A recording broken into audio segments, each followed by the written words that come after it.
You're listening to the Back Home Network, presented by Home Field Apparel.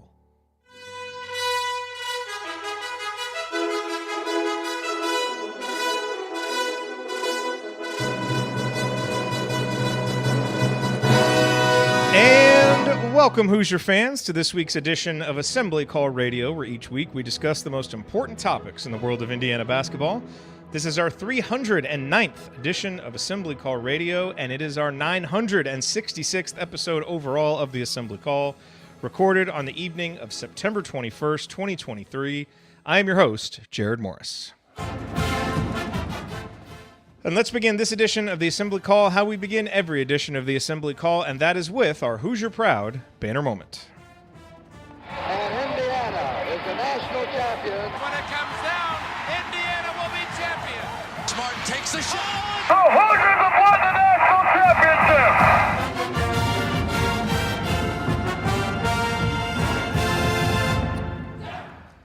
This week's banner moment occurred on Monday when news broke that Indiana's top recruiting target in the class of 2024, Liam McNeely, canceled his official visit to Texas.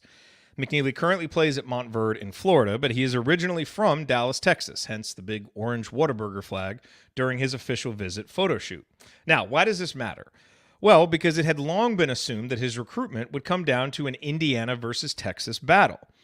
But a lot has changed at Texas over the past year, most notably Chris Beard getting fired after a domestic incident with his wife, and Indiana's coaching staff has done literally everything in its power to build strong relationships with the McNeelys, which has positioned IU as the assumed leader in his recruitment. So, with Texas out of the way, we should start planning the next emergency podcast, right? Well, not quite so fast. While it seems exceedingly likely that McNeely ends up a Hoosier, the one name in college basketball today that you really don't want sniffing around one of your top prospects is currently doing exactly that, none other than Bill Self in Kansas. And while the Jayhawks are playing from behind in terms of relationship building, McNeely has taken an official visit to Lawrence, and, well, the history and recent success of Kansas basketball, plus the opportunity to play for a Hall of Fame coach, plus the recent success of Grady Dick, all speaks for itself. You'd have to be wearing the most crimson-colored of glasses to not acknowledge how compelling of a package that is for a top prospect like Liam. But here's the deal. I don't have any specific intel that suggests Kansas has closed the gap to where they are running neck and neck with Indiana or anything close to it. Based on everything I know, I still think it's much, much more likely than not that Liam ends up a Hoosier. And we only need to reflect back a few months to recall Indiana going head-to-head with Self in Kansas and winning the commitment of Mackenzie Mbako. So while a little concern is warranted, there's certainly no need for fear or panic, just patience. But Kansas is Kansas and Bill Self is Bill Self, so it's certainly worth tracking. And hopefully, in the not-too-distant future, Indiana can once again induce fear on the recruiting trail like Kansas, Duke, and I guess even Kentucky still do. For now, Liam McNeely watch continues, and with the pull of the home state school out of contention, it's hard to feel anything but optimism about how this recruitment will turn out. But I, like you, sure will feel better and less anxious when a commitment to IU actually happens. Let's hope it's sooner rather than later, so we can bask in the excitement of this sound again. All right, now let me introduce my co-host for this week. Andy Bottoms, the Kyle Shanahan of Girls Youth Sports Coaching in Cincinnati, is off this week, but two familiar voices are here with me.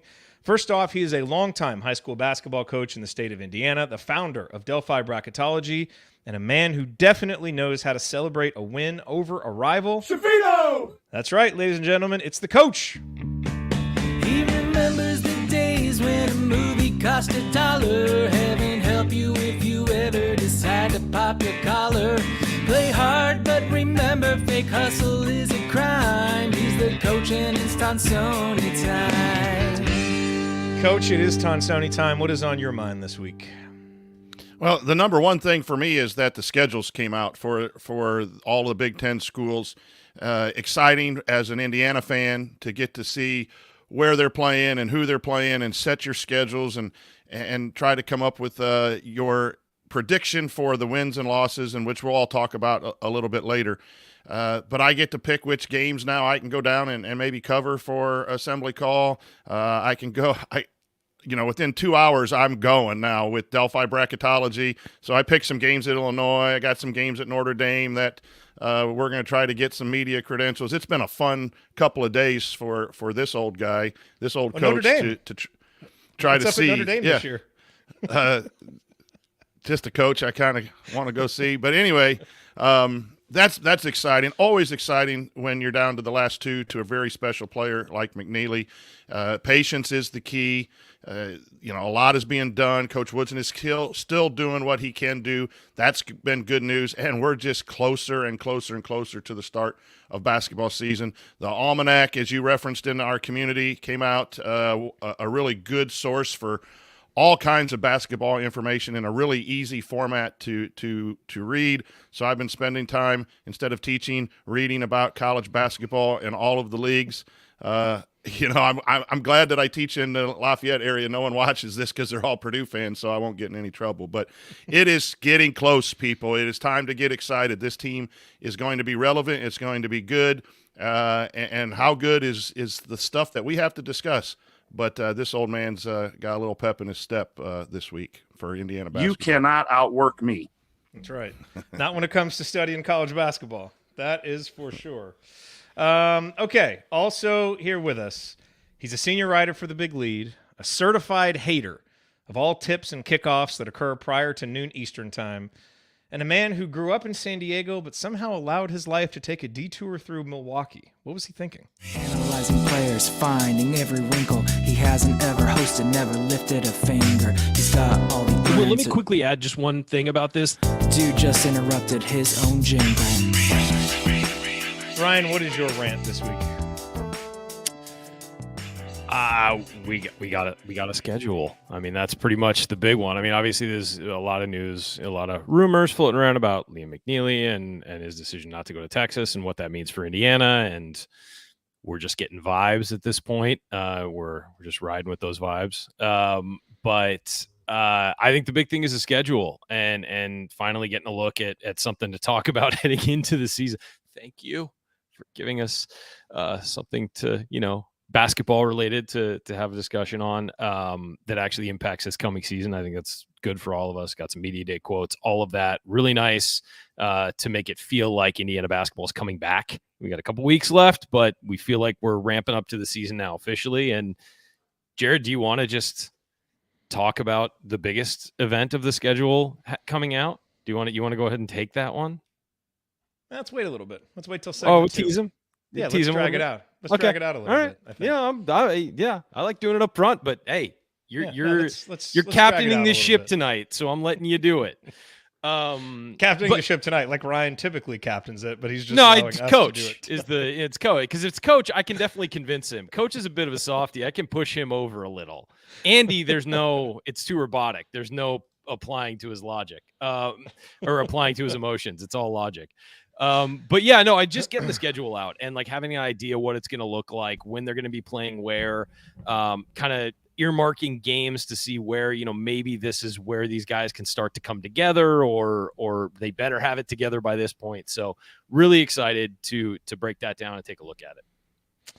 Absolutely. All right. So here's what we have coming up. We've got Hoosier headlines. We're going to talk about Media Day, which also happened this week. And there were some interesting comments that came out of that. Then we'll break down the schedule in segment 2 and then answer a bunch of great questions from our community members in segment 3. All of that coming this week on Assembly Call Radio. But first, let's talk about our presenting sponsor. Home field apparel, wear one for the team. Yep. This edition of Assembly Call Radio, just like all shows on the Back Home Network, presented by our friends at Home Field Apparel, where they have the largest collection of vintage IU apparel that you'll find anywhere. And it's not just Indiana, it's apparel of colleges and universities across the country. I just saw, I think it was today, they released Idaho and Idaho State. So, I mean, they have everybody. And, as you start thinking, it's September now. Christmas is, you still got a little ways, but it's not that far away. And so as you start thinking, okay, I need to, start making my shopping list for others, I need to start crossing people off, Home Field is a great place to go. My dad just texted me earlier this week. A proud Colorado University alum who is extremely excited right now with everything going on with their football program texted me a whole bunch of CU stuff from Home Field Apparel that he wants, so I will certainly be getting him that. He's got a birthday coming up, and then for Christmas, and that's what you should do. Go to homefieldapparel.com. They've got so many great, unique logos, and if you want to learn more about Home Field and Connor and how their business came to be, we just talked with them on last week's episode, so you can go check that episode out. But we've been working with them for 6-7 years, back when even before they were Home Field Apparel and they were Hoosier Proud. And we've always just been really impressed with their integrity, the way they do business, their commitment to quality.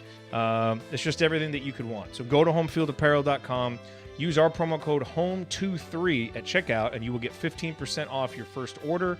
That's HOME23 for 15% off. Again, the website, homefieldapparel.com. Wear one for the team. Okay, so guys, Hoosier headlines. Let's talk about some of the most important stories. And before we get to Media Day, we have to talk about the big Hoosier hysteria announcement that came out this week. The musical guest is none other than Gucci Mane.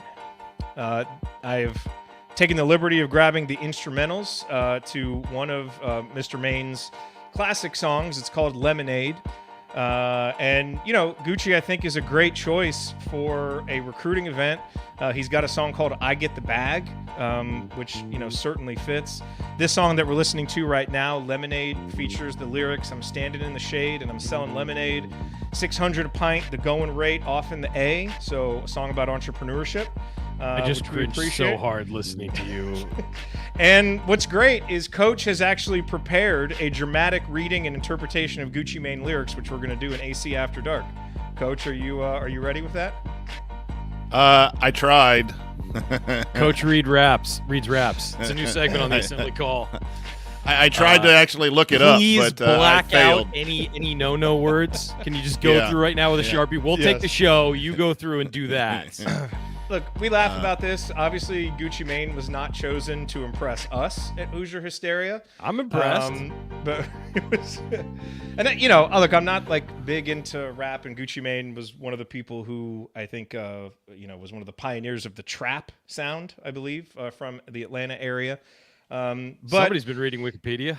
Look, I'm trying to educate myself on. Yes, I did get that off Wikipedia, actually, which is funny. But I'm trying to stay hip and in the know. But obviously, this is meant to impress the students, meant to impress the players, meant to impress the recruits, because that is what Hoosier Hysteria is. So Gucci Mane will be performing for Hoosier Hysteria. Last year it was G Herbo, and this year it is Gucci Mane. So that should be a very fun event. And it's smart to do. Again, it's not going to impress any of us, but it's the kind of thing that is going to impress the kind of people that they're trying to impress for Hoosier Hysteria. And that is on Friday, October 20th is Hoosier Hysteria. There's a big list of recruits scheduled to attend. And as we get closer to that event, and some more recruits who are potentially going to attend who have not committed yet, too, from what I understand. So it could be even bigger than that. And Gucci might bring them in. Hey, very good. Very good. Let's see. We've got a few more preseason predictions. Lindy's preseason predictions came out. They had Indiana 6th in the Big Ten. The aforementioned Almanac that Coach was talking about has Indiana 5th in the Big Ten. And our friend Dylan Burkhart from UM Hoops put together a really nice chart that compiles all of the different preseason rankings. And it kind of shows you where all the teams are ending up. And Indiana's range has been right in that 4 to 7 range, and in that second tier of teams, which is basically what we've expected and what we've been talking about. So nice to see those preseason predictions. None of which have really bought into the potential floor of Indiana. Again, with everybody having Indiana right there, the lowest one that's come out is 7 so far. So that is always good. And gentlemen, yesterday was Media Day. So all the players were available. Coach Woodson, Trey Galloway, Xavier Johnson addressed the assembled media from the podium, and then everybody else was there talking and chatting. You don't always get a lot of great stuff from these events, because it tends to be kind of some cliched off-season type stuff. But I do think there were a couple interesting things that were mentioned. But I'd love to get your guys' thoughts first. Coach, what were your takeaways from media. None of us were there, obviously, but just from what you read and what you watched of media day. Well, you do get a lot of cliches and coach speak and player speak in these opening media. When the Big Ten media comes in a couple of weeks, you'll get the same thing from coaches. And every team had a great offseason, and everyone's advancing, and we like our team and all of those things. But I did think Coach Woodson seemed very comfortable. And the thing that I really appreciate is that he's not making – a lot of coaches will talk about, I had to rebuild when you lose a player like TJD. No, he wants to win, and he expects to win now regardless of what the roster is. I just kind of like that attitude. I think that permeates through the program that, we lost some good players. We got some good players. Let's go win the Big Ten. There's some realism that has to be in there, but if you're coaching to win. I like that with Coach Woodson, and so I found interesting. I thought the players. I mean, Trey Galloway looked huge. I don't know if it was a camera angle or the way he was sitting, but he looks really, really huge. I know Jeff Marlowe watched that video like 7 times of Trey talking. So. It just that and the leadership thing, and that's just so true. And I know you hear a lot of that in media. You got to have good leaders and all of that, but it's so true. A player-led team is better, and we've talked about what's the team look like under the leadership of X and Trey. That is going to be a key, and everyone says it's good, and you want to do that, and you want to do well, but then you have to execute that. But it sounds like that's been a big part of the talk. When you have some new guys in, these old veterans have to step up, and those are things that we don't necessarily know a lot about. We don't know a lot about X and O's either. But I thought that was some key comments in the interviews that I saw. The one that is it's not concerning, but I'm just going to watch is that he doesn't have a handle on what offensive philosophy he's going to be running yet. That seemed a little bit odd, but it's not incorrect. You've got to build something for your players, and with the new squad, you got to work a little bit. So I thought it was really good overall for opening media day. I mean, give the ball to your 6th-year point guard and let him throw it into the 5 stars that are inside. There's the offense. Ryan, unlike USC media day, all media members were allowed there. No one was suspended or kicked out. Suspension has been lifted. Let's be fair. The suspension has been lifted. What did you do? It wasn't me. Shockingly, it wasn't me Have breaking the you ever been rules. suspended from a locker room before? No. I've gotten a talking to before. I've been pulled aside. Really? I mean, I think every journalist at some point has had a sports information director or a director of communications pull them aside and be like, "Hey, that's a good." Because I mean, in defense of the young man who was suspended by USC, there are a lot of rules and they're different everywhere. And it's kind of like, well, you can't talk to the players off to the side here. They have to be on the platform here. But if they're not at the microphone, but they're on the platform, it's okay. But if they're one step off the platform, it's not okay. If one foot's on, one foot's off, that's a gray area we'll talk about. I mean, it's like, it's really crazy. And you come usually from, covering high schools. That's where you start. And when you're covering high schools, anything goes. I mean, you're just like, you can talk to because everybody's really excited to talk to you. You can talk to anybody anywhere. You find a kid in the parking lot when he's walking with his parents and interview him there, and then you move up to college and there's all these rules and all that. And so people step over lines and it happens. It's happened to the best of us. I don't know a single person in this business who hasn't been pulled aside at some point, been like, that, not okay. But it's usually handled very cordially, and USC did not do that. So They did not. And they have sent Lincoln Riley, They to did his not. credit, stepped up and said, we had a talk. We're all good. Moving forward. So Look, that stuff flies in the Pac-12. All right, you're getting ready to come to the Big Yeah. Ten.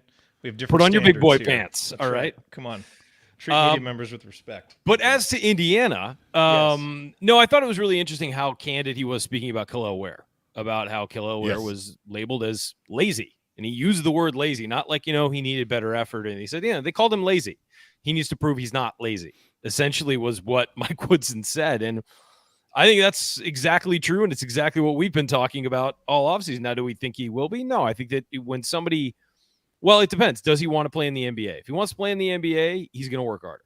I mean, that's, that's that's all the motivation he needs. He doesn't need Mike Woodson for that. He just needs to motivate himself.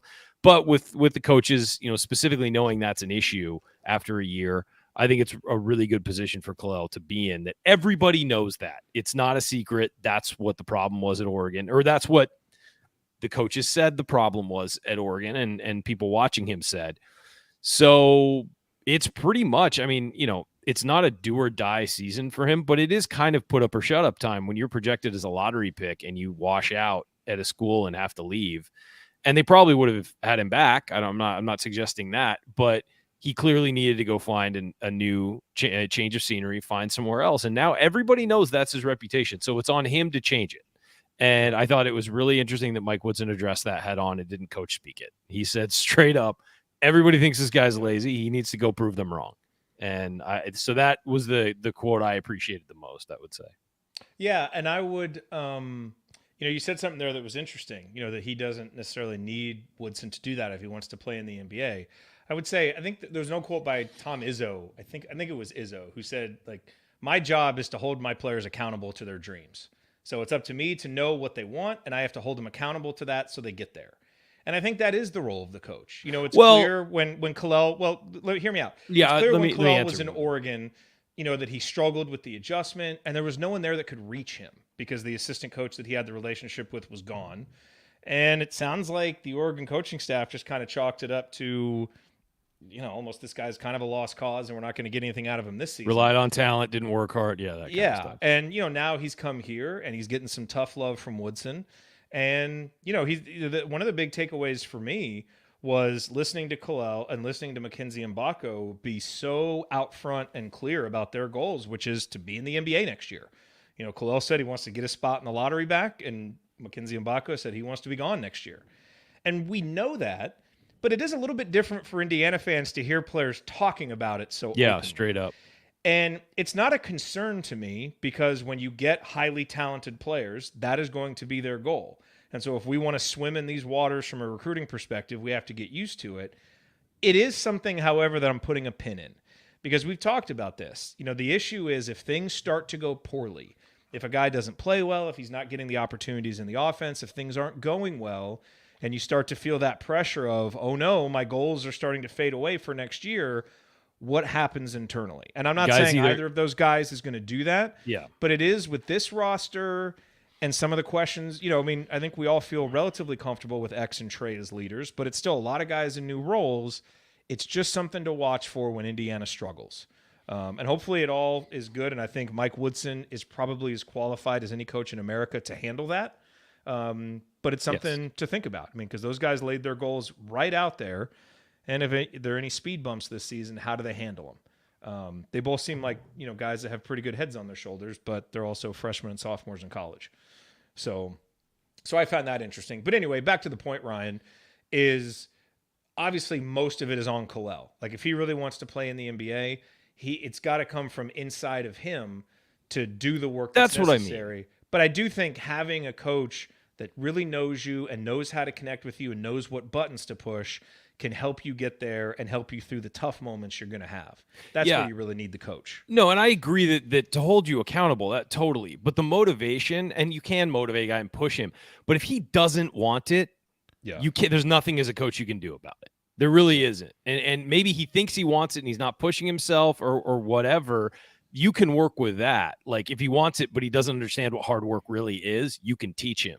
But if a guy really doesn't want it, there's nothing you can do. And so that's what I mean is that he's got to want to be better and to be like, take it to the next level. And if he's not motivated to do that, it doesn't matter who your coach is. Now, you're right. People can, if he's doing it and thinks he's working as hard as he can, and there's somebody observing it, a coach, a strength trainer, whoever, and can be like, hey, you got 10% more. Go, you need to push. That's basically what Woodson said about Renew last year. Is he thinks he's trying hard, but he's not. Most freshmen, enough. and let's be real, most freshmen are that way. I mean, that's a common trait. Everybody thinks they work hard because they've been successful, and to a young mind, success means I work hard. A lot of kids run into that when they go to college, and they can do really well, and then they go to the next level of school, and realize, oh, I thought I was working hard. You're not. You need to actually study and do things. And it translates to a lot of areas of your life. But for sure, kids show up on campus in college, think they're the hardest worker in the world. And you'll hear it in recruiting too. This guy's a hard worker. He goes at it. It's like it's nothing compared to what you're going to do at that next level. Like everything else, athleticism, speed, talent, whatever, it's a huge step up when you get to that next level. And then it's an even higher step at the next level after that.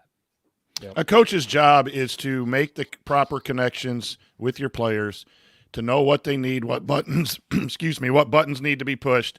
But ultimately, the responsibility is the player has to accept that coaching and accept that accountability and find it deep within themselves. And you really have three kind of players when you coach at any level. You have those very self-motivated ones that'll do the extra work and do it on their own without being told. You got the ones that need to learn that lesson. As Ryan said, they think they work hard, but they don't, and the coach can bring it out. And then you have the ones who never learn the lesson, right? They just don't have a motor. The coach is trying everything. The bench is the motivation, whatever, and they just don't have that. And it might just be they don't have it for a period of time, and eventually they find it.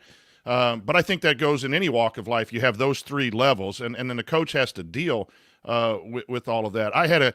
We have a couple D1 baseball players that came from Delphi, and my room is right off of left field in the batting cage. And those guys were constantly, at the beginning of school, 5-6 months away from practice, getting in, swings. The kid comes back from University of Milwaukee, doesn't have anyone to feed the pitching machine, and he calls me up in the middle of the summer to come, feed balls in the pitching machine, and he's been playing in summer ball. When you see that as a coach, man, those are a couple of my favorite guys here that came out of Delphi. They weren't basketball players. They were baseball players. But I appreciated how hard they worked, and it was internal. And that's why they got D1 opportunities in baseball. Kalel has to find it, and it has to find it inside. And I think Coach Woodson has shown that. He got TJD to play to an excellent level. He got Hood Shafino to play. He made that connection with Renew. I think there's enough history to see that if the players want it, Coach Woodson will be honest and straightforward and say you need to do stuff. I've always thought he's been a good communicator behind the scenes of here's what I expect and here's what I see, and I'm here and I'm comfortable and I don't have to play games. I think that's a strength, and if we can get that out of Kalel, that'll be really, really good for this program. Absolutely. The only other thing I found really notable was from Xavier Johnson, who said he originally didn't want to play another year of college hoops. Now, NIL kind of made it feasible for him. We kind of heard that at the end of. We kind of heard that about halfway through the Big Ten season last year. We were all hearing that he was kind of, if he couldn't come back, he was kind of done. It didn't look like he was going to be able to come back. Which made some sense, because he's an older guy. Forever. He wants to start making money. He's got limited time to play basketball. But this is one of the benefits of NIL. Xavier Johnson is not good enough to play in the NBA or the G League, probably.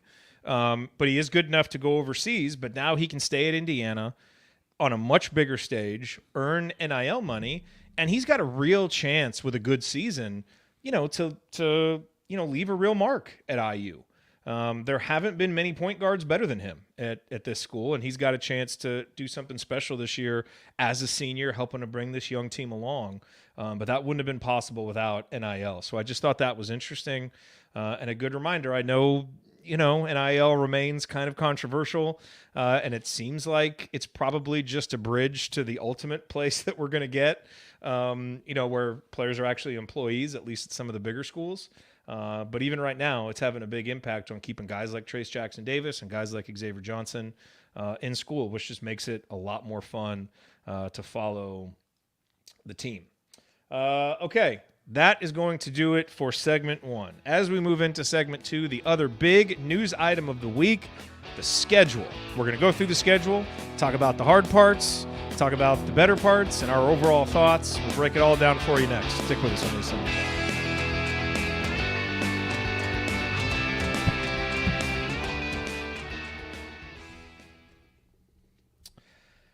Good evening, everybody. Good to see you all here. I can address that one thing, Jared. The thing that on another website. I just want to say one thing about it, if that's okay. Go for it. Yeah, I don't know. You may need to give some background on it. Okay, so yeah, a comment I made about Boogie Fland wound up on Peegs this week. By the way, hi, all Peegsers. We love you guys. Jeff and Eric, we love you too. Appreciate the comments. I had said last week, I'm not sure what the exact wording was, but something along the lines of that, like, Boogie Fland likes Indiana and he's interested in Indiana, but it doesn't seem that making a visit is his top priority. And what I was kind of trying to say, and I get people thought that meant that there's no chance Indiana's out or something like that. That's not what I meant. What I meant was, in recruiting, actions always speak louder than words. And if something is a priority for you, you make it a priority. He has not scheduled his official to Indiana yet. And that's not to say he doesn't like Indiana or won't end up making a visit. I'm saying from the outside, this is not like a situation where I'm talking to his handlers or anything. If that was confused, if people thought that, I'm sorry. No, but it just seems like the guys who really want to have your school involved will make that a priority. And that's not saying that, again, I'm not making any judgments about Boogie Fland. It could be their scheduling conflicts or whatever. That's absolutely fine. But there is important context too. He took a junior year official. I know. So he's been to campus. He has been to campus before, and he's met with Mike Woodson personally. It was scheduled for a while that Woody was going to be at his school and do an interview. Yes, and maybe he's scheduling it for after that. I just said that what I meant was that, like, some of the other schools have had that chance, and IU's been on the back burner. And again, not to say that IU doesn't have a chance or IU isn't. I've already really likes Indiana, and he really likes Mike Woodson. That I can tell you I have heard from people. It just I'm his handlers who you talk to. Yes, directly. We talk constantly. Just not that night. No, but it's but I will say that I think that the way to always look at these things is actions speak louder than words. If kids from Indiana, from the state of Indiana, are on campus a lot and are taking their visits and are, in touch with the coaching staff all the time, Indiana's in it. If they're not doing that, usually means they're not going to come to Indiana. I mean, you rarely see a surprise, a big surprise when the track record says one thing. So again, and I'm not putting him in that category. He's not from here, whatever, but I just feel like if it's a priority, you make it a priority sometimes. And again, there are exceptions, and Boogie Fland might be an exception that he just waits to set that visit until much later. Maybe he was waiting to meet Mike Woodson in person. I don't know. I do know that he very much likes Indiana, and he really likes Mike Woodson. So that's as far as it goes, and we'll see if he does book that visit. And I hope he does, and I hope he gets on campus, and I hope Indiana gets his best shot at him because he's a very good player. Yeah, and I wouldn't get concerned. And Kentucky really wants him, so that would make it even better. I wouldn't get concerned unless October comes and goes and there's no official visit. If that happens, I start to get concerned. That's probably fair. And also, there's still lots of positive chatter. Vibes. Well, and let's also remember that conversation was coming off of us talking about how Indiana has left this very late with these recruits. And we were talking about that, and it's kind of like, well, Boogie Fland, if he isn't on campus anytime soon, and he's going to he might be a kid who decides, hey, I don't want to commit till the spring. I mean, I know that's not his plan right now, but if that's the case, then okay, you can push it back. It's fine. But these kids are going to start making commitments before their seasons start. In a lot of cases, early November, early to mid-November, they're making their decisions.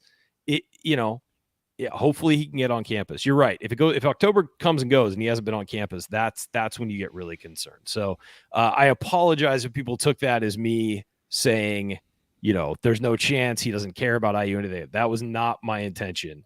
It was just trying to reiterate the fact that actions always speak louder than words in recruiting, because kids aren't going to badmouth schools. They always say very glowing, lovely things about their visits. Like it's really funny. I see people will tweet out, this kid took a visit. He really loved Indiana. It's like, yeah, he's going to say that about every single official visit he takes. Doesn't mean it's not true, but that's not where you plant your flag. You plant your flag on what people prioritize and stuff. So that's that. I just wanted to get that out there. And thank you for all the nice comments on that and thread. Jen in the chat, who had your back in that thread. She did. I saw. She had your back, which was awesome.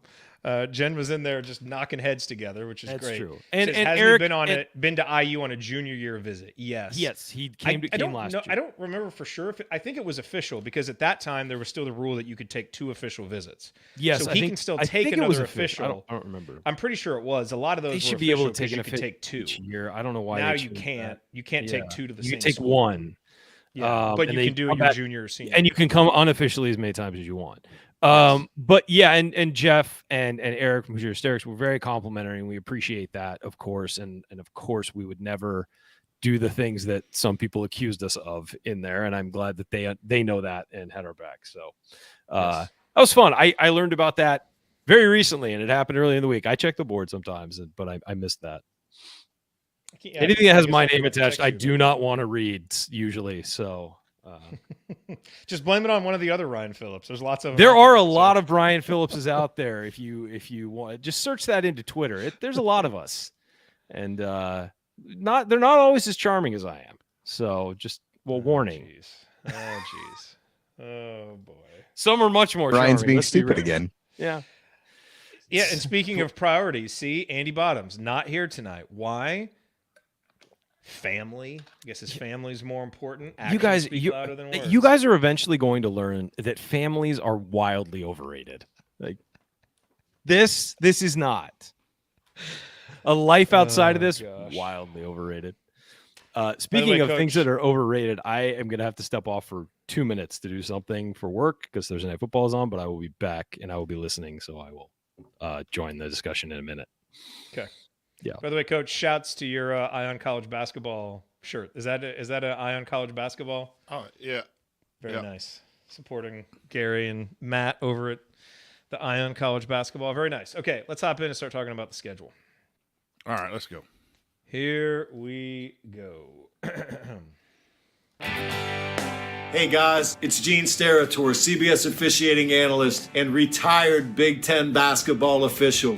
You know, I have never listened to the assembly call, and to be honest, I don't intend to. But if you listen, make sure you ignore anything Ryan says about officiating. He's really good from the seat of his pants, but I wouldn't trust him on the court with a whistle around his neck. Time has proven him wrong on virtually everything. Take care. We'll talk soon. Thank you, Gene. As always, welcome back to the Assembly Call. I'm Jared Morris here with the coach, Brian Tonsoni. Ryan is here as well. Had to step away for a moment, but he will be back. Coach, it is time to talk schedule. We got the schedule. We don't know all the tip times and all that stuff yet, but we know the days of games, when they are going to be. And so I wanted to roll through this. You know, as I was kind of going through it, it was kind of hard to figure out exactly how to classify these, but I classified it as good and bad. And those might not be exactly the right words to use because a tough stretch isn't necessarily bad. It's an opportunity to get, you know, some big wins, but it is perhaps a little bit more difficult than some other stretches. And my big takeaway from going through this, okay, two big takeaways, and then I want to get your big takeaways. One, and we've talked about this before, but it was nice to be reminded of it. We've really raised the floor of the quote-unquote bad teams that we're playing in the non-conference. A whole lot of teams in the hundreds. I mean, even to start off the season, you know, we have 2 exhibition games, and then boom, we're facing 123rd ranked Florida Gulf Coast. Now, should we beat them at home? Yes. Should we probably beat them comfortably at home? Yes. But if we play a B- game, that's probably going to be a 40-minute game. You know, and there are lots of other teams on here like that. Morehead State, Kennesaw State, North Alabama. These are all teams, Wright State, that are in the hundreds. And I like playing games like that because, you know, again, if you play well, you should be winning relatively comfortably and getting everybody on the court. But you have to stay focused and play a good game. The other thing that I noticed is, and again, this could all change based on how good teams actually are, but it really feels like this is a schedule that is filled with, ooh, that's a tough 3-4 game stretch. Here's a little bit of a breather. That's a tough 3-4 game stretch. Here's a little bit of a breather. And I say all of those terms relative, you know, like it's the Big Ten. There aren't truly breathers. But to give you an example, you know, Indiana, when Big Ten play resumes in January, Indiana's first 4 games are at Nebraska versus Ohio State at home, at Rutgers, and home against Minnesota. Now, none of us are going to take a road game at Rutgers for granted, but in Dylan Burkhart's, you know, kind of table with all the preseason predictions, Rutgers comes in 10th. So that's a game where, you know, Indiana is predicted by a lot of people to be better than Rutgers. Obviously, we expect Indiana to be better than Nebraska and Minnesota, and a home game at Ohio State, you know, who's probably going to be in the middle of the Big Ten pack. That should be a manageable 3-game stretch where at a minimum you're going 3-1. You know, if you're a team that wants to be a, you know, top 4, 5, 6 seed and finish in the top 4 of the Big Ten, You need to be going 3-1 in that stretch. Right after that stretch, home against Purdue, at Wisconsin, at Illinois. So a much tougher stretch where obviously you got to play the preseason favorites. At Illinois is always tough, and I don't need to tell you how difficult it is to play at Wisconsin. And so as I go through the schedule, I found a lot of those. And it'll be interesting to see once we actually play the games, how that actually plays out. But I thought that was interesting, and I've been trying to think about it, and I can't really decide if I like that for a young team or not. Because it does give you like a couple games that, after, like there's a stretch later in Big Ten play where after that January stretch, actually Indiana gets to come home and play Iowa and Penn State. Then there's a tough February stretch followed by home games against Northwestern and Nebraska. And so you have to stay focused. You can't stub your toe in those games. But I do kind of wonder if having that little kind of time to regroup a bit and rebuild confidence might be helpful for a young team. But also you could flip that in the exact other direction and say, well, if you have, 3 bad games against Purdue, Wisconsin, and Illinois, do you hurt your confidence? So, it's kind of one of those things you can argue both ways, but I did think it's kind of interesting how the schedule lays out like that. Yeah. My big takeaway is I really like this schedule. This is a schedule that is a schedule of a team that wants to be a top team in college basketball. It's not playing a bunch of 300 teams in the non-schedule and not playing, Auburn's a nice game. The UConn, Texas, or UConn, Louisville. I know Louisville's down, but you're playing Power 5. I went through that, and I just think that it's a good schedule. You could make the discussion young team or not, but Coach Woodson's not messing around. He didn't say, I lost 4 players. Let's get some easy opponents, and then the Big Ten's going to be tough, so I want to protect a young team. He wants to win a Big Ten championship. He's going to get his team ready. I just love the schedule. I love the non-conference schedule, not only the big names that we all know, but the teams that you mentioned, the Wright States, they're going to make any team, young, old, experienced, inexperienced, better. If you are coming to Indiana and you are Mbako and you're aware, then you should beat teams in the hundreds to 200s. You don't have to play 350 schools to pad your schedule. And I love that. That's where Indiana basketball needs to be. This is a schedule that to me speaks Indiana basketball of old. When you go back way back in the dark ages when I started, those non-conference schedules, if you go back and look, like basketball was different back then, but you're playing Kansas State and, and the national championship year in 81 is like 9-5, 9-6 at some point and turned it around. That's to me, I was jacked for the schedule. We knew who they were playing, but I do think it flows well. You don't want 7 tough games in a row followed by 6 because you can get in one of those awful slumps just by playing good competition. You do have a chance to rebound. And then when I looked through, and that's probably more important for a younger team than a veteran team, and the home-away balance, I think, is important too. And I didn't check all the time in between games, but I think we don't have that smash schedule because we moved the Big Ten tournament anymore where your turnaround times. I think it was relatively fair in a quick judgment. I'm excited. And then for me it is, can you hold serve at home in the Big Ten? Can you get to 500? If you do, you're winning the Big Ten title. You're 15-5 in this conference. I think you have a chance. And for this team to go 15-5, that would be fantastic. You're going to lose a game, maybe. You're going to lose a game or 2 at home. It happens. Can you get to 4 or 5? So if you go 4 wins on the road and 8 at home, you're 12-8. With the 9 win, you got 21-10 with this team. You have a chance. Last year we had 9-10 losses and we're a 4 seed. You beat a UConn or you beat a Texas or you beat something like that. Those things last. And from a bracketology standpoint, beating the Wright States, beating the Army. Army's 300, I think, but they're the worst team on the schedule. Right. I don't know what Harvard was right offhand. Maybe just over 200 something, but they have been okay in the past. 250. Harvard's 250. But you're talking about those being the worst, where we had 360s, 370s, 350s, and a lot of them, right? in the past. I'm going on and on. I apologize. I'll cut my thoughts, but I'm just excited about how it flows. And I think there's some key road games too, like teams we should beat on the road, but they're always going to be tough. At Nebraska, at Rutgers, at Minnesota. That's going to be the key to this schedule is can you get those winnable games? Can you shock someone on the road that you're an underdog against, like what we did against Illinois last year, where everyone thought Illinois was going to win, and we just came in there and kicked their rear ends. But the road, look at the road games, everyone, and try to find 4 or 5. If you can get 4 or 5 and hold serve at home for the most part, Indiana will be in the top 4 or 5 of the Big Ten and position themselves well for the NCAA tournament. Yep, that's all well said, and I think you convinced me. I do think it's good in Big Ten play.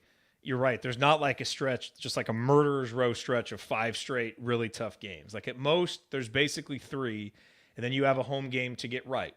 Now, you got to take care of business in that home game. Right. But I would think for a young team, that's probably advantageous because it ensures that you don't go too long without something to help you rebuild your confidence. Like I'm not worried about Xavier Johnson's confidence or Trey Galloway's confidence.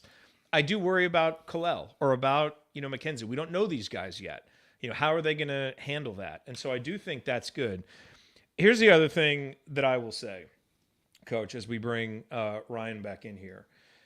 The other thing I will say is, from an NCAA tournament perspective, a seeding perspective, the stretch in the non-conference schedule that begins on November 19th with that UConn game is going to be really tough for a young team that's trying to find itself. And I will not be surprised if this team takes some losses in there. As I think we've all said, I think we all agree, this team really profiles as one that'll be better down the stretch and should be able to improve throughout the season. How they do in those games, though, could potentially put a ceiling on their NCAA tournament seeding before you even get into Big Ten play if you drop too many of those. But if you win a few, as we saw last year with the win over Xavier, that really kind of anchored Indiana's NCAA tournament resume throughout the rest of the season. And so that stretch, as we look at it this year, on November 19th, you play UConn in the Empire Classic. If you win that, then you play the winner of Texas or Louisville. Obviously, if you lose, then you play the loser of that game. Texas preseason number 12, Louisville preseason number 146. I certainly know who I'd rather play. Hopefully, Indiana gets games against UConn and Texas when they're out in New York, because that would be huge. Then they get the game against Harvard. Then the 2 Big Ten games. And whereas it's felt like Indiana has always had like a game against Nebraska in here or a game against Northwestern at the beginning. Nope. Not so much this year. You've got Maryland at home and Michigan on the road. And, again, Michigan is kind of one of those teams that they've been predicted anywhere from 8th to 9th to 10th. But you're playing at Michigan, and they have a lot of talent. So that's not going to be easy. And then after those 2 games, you go to Atlanta and play Auburn and then home to play Kansas. I mean, that is a tough, tough stretch filled with NCAA tournament quality teams for this young Hoosier squad. And so I think we've got to remind ourselves once we get there, how difficult that is for this team and watch it with that perspective. I mean, there's enough talent here that we should be competitive in those games. Will we be ready to win those games yet? I don't know. But I am glad that we're going to be playing some tougher competition in the games leading up to it, like the aforementioned Florida Gulf Coast, the aforementioned Wright State, which will challenge us before we get to the even tougher teams and hopefully give us some experience of maybe winning a tough game late, if we're not able to blow those teams out. There's some value there. So I'm with you, Coach. Like, I really like the schedule. I think, again, there's some tough parts. There's some easier parts. But I think for a program that aspires to be what Indiana aspires to be, with the talent level that's on the roster, let's go. Like, we can win these games, but the guys are going to have to come together. The staff's going to have to do their work. The fans are going to have to be loud at home. But let's go. This is what we should be doing. Well, the Michigan States, the Kentuckys, the Dukes don't change their schedule when they bring in young talent. And if Indiana wants to be considered – that blue blood like we deserve and are, then don't be afraid of the schedule. Get your team ready to play. I think it's realistic to say young teams could struggle early, but don't be fearful of that and pad 9 games against 350 or above and say, but anyway, that stretch, you split them, and I think you're really good for the NCAA tournament, right? You split those 6. You have 2 at home. One's going to be really tough against Kansas, but you should beat Maryland at home. It's going to be tough. I like having Michigan with a lot of talent, but a lot of new players Same thing. Yeah. early on the road. I know we're facing the It's same mirror kind images. of situation, though, but it gives you a chance before they get settled in. So that's a game you can steal with a young team because you're playing another young team on the road, which kind of but you split those. You go 3-3. Now, 3-3 with Louisville on there, not as good as 3-3 if you beat UConn first and play Texas. But they're those. We got 2 wins last year. And we lost the big ones. We lost to Arizona and Kansas and still got a 4 seed. So the other 2 games that we won, Xavier and the ACC Challenge, right, North Carolina, those held water and helped propel. 11 or what do we have in the Big Ten? 11-9, 12-8. What were we? We were second seeded. I forget how many games we ended up winning. It wasn't a big amount. 12, I believe. Right. Yeah, so pretty sure. Yeah. So that's the path. Like that puts you back in that 4 to 7 seed range, which you're wearing white jerseys on the first round of the tournament. I just love the confidence that Coach Woodson had in his comments about winning and winning titles, and then he's scheduled that way too. Like, we're Indiana. We ain't afraid of anyone.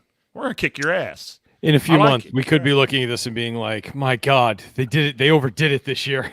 Can we get a Tom Crean schedule, please? Yeah, please. Yeah. This On was the second year thought, you needed it. Yeah. In retrospect, I was totally wrong. Yeah, Tom Crean wasn't all bad. Those are the worst seasons to do a post-game show, too, when you're doing like the 7th straight game against a 300 team. And we had a couple of those schedules. This is going to be so much more fun, just selfishly from a post-game show perspective. Yeah, it'll just be all right, Ryan, let's get your big picture thoughts on the schedule. Then we'll reveal the big news that everybody's been waiting for. I think that, you look at the way it lines up, opening with Maryland and Michigan in the Big Ten is, as you said, something we're not used to. There's usually a Nebraska or a Northwestern or a Penn State, or not that, Northwestern or Penn State are bad, but it's usually a team you expect to beat. And yeah, they should beat Maryland at home, but if they don't, you could see a reason why that happens. And then to go Maryland, Michigan, Auburn, Kansas, that's rough. That is really rough. But then they open the new year. Is it me, or does it feel like we either open the season or open the new year against Nebraska every time? Or at least they're in the beginning stretch of. Yes. You never get Nebraska mid-season. It's always for the first time. I mean, so going at Nebraska to open in January, and that should be a win, but it's still a road game in the Big Ten. So again, you don't know. And then Ohio State at home at Rutgers. I mean, Nebraska's going to have the best player on the floor in Keisei Tominaga. Apparently, inside the hall list. Apparently, Jared. Just kidding. I love you, Alex. And by the way, listen to the latest podcast on the brink. Alex and Dylan clap back at the haters. They defend their list and also admit where they think they might have made mistakes. So, but we're having fun with those guys. If I'm looking at this schedule, the 2 toughest games to me are, number one's Kansas. I think we all think that that's always a tough game. They got probably the best coach in college basketball, and they always have more talent than pretty much everybody they face, and usable talent as well. Wouldn't it be just absolutely great having what's his name back in the arena? The Michigan dude. Just call him what's his name. That's fine. What's his name? It's blanked right now. What's his name? Yeah, that dude. Hunter Dickinson. Thank you. But I think that and UConn are like the games that just look like, oh boy, because I think they play ways that, at least from what we've seen, doesn't fit what Indiana's trying to do. I think it's just matchup wise of how they're going to play. Now UConn lost some guys, it's some top guys, so I don't know, what we don't know what they're gonna look like. But I really like. And UConn is a team that ebbs and flows. I mean, it's all true. early teams kind of ebb and flow. So, but I really like the way they play. And they're but he's so calm on the sidelines. Yes, their coach. It's his best. It's extremely attribute. calm. It's his best attribute. But yeah, those are the 2 games you look at. We're like, all right, those are the 2 toughest games on the schedule. Outside of I guess. Well, the other thing I would say is the last game of the season is home against Michigan State. I know. Which there could be a lot riding on that. Hopefully, there's a lot riding on that. I think Michigan State has earned the trust. You think they're going to be one of the top 2 teams. Talent-wise, man-for-man talent-wise, Indiana can match up with Michigan State. Now, whether that's the whole usable talents becomes, or not. the sum of the, greater than the sum of the parts. We'll see. But that is the other thing to like about this schedule is there is no trip to East Lansing, which not that we would fear that, but, we'll take that. Last year, Indiana had about as tough of a Big Ten schedule as possible with double plays against every team that finished in the top 5 or 6. Yep. And that won't quite be the case. Now, you still have to go to Purdue. You still have to go to Illinois. You still have to go to Wisconsin. So there's still a lot of tough road games. But I'm not weeping about getting to skip the Breslin Center this year because that's going to be a really, really good Michigan State team. Yep. So that'll be a fun game to end the season against the Spartans. Now, the only other bad thing about the schedule. Oh, yeah, Coach, you want to make? I'm really looking forward to that Penn State game in Bloomington for a variety of reasons. I didn't say that in my discussion of the schedule, but I think that is an outstanding game on the schedule. I just wanted to make sure. Big Mike Rhodes fan, are you, Coach? If you're going to get tickets to one game this year, folks. Yeah, I just think that's a surprise game that no one's thinking about. I do. That is really going to be a big part of the IU success this year. And that is the point I was getting to, which is there are not many Saturday home games this season. Last year, there were like 5 of them. We had a lot. We had so many to pick from. This year, there aren't many. It was basically we can come in and schedule. And look, we didn't want to wait until the last minute either. So we wanted to schedule it early. So that game against Penn State, which is, I believe, on February 3rd. February 3rd. Friday is the 2nd. Game is on the 3rd. We'll be in town for that one. We'll be doing something somewhere, probably a live show somewhere, certainly a meetup and gathering. All those details will come. But if you like to come for that weekend, and gosh, we sure love seeing you. It is the highlight of the season for us. We will be there for the weekend of the Penn State game, which, look, February I have no 3rd, idea what folks. to expect from Penn State. They got a new coach. They got all new players. So who knows? Ace Baldwin. Yep. But better than Xavier Johnson, according to the top 25 list. Yeah, so just some details, folks. It's the weekend before the Super Bowl. You have no excuse for not being there, for not traveling for it. Come see us that Saturday. Book your hotel rooms. Book them now. We will be out Friday night, of course. Unless you have family obligations. We know it's expensive. Hey, don't give them an out. We are understanding. No, be there. Yeah, don't give them an out, Jared. Okay. No, Josh, but yeah, fine. as always, we go out Friday night. We'll see you guys all, and then we're going to do something on Saturday. I would assume some kind of live event, and yes, we're going to do something. We'll have details as soon as possible. We will not leave it like last year. We won't leave it to the end. Yep, but at least we know when that's the date, there. and you guys are all welcome to come join. That's right. It is going to be fun.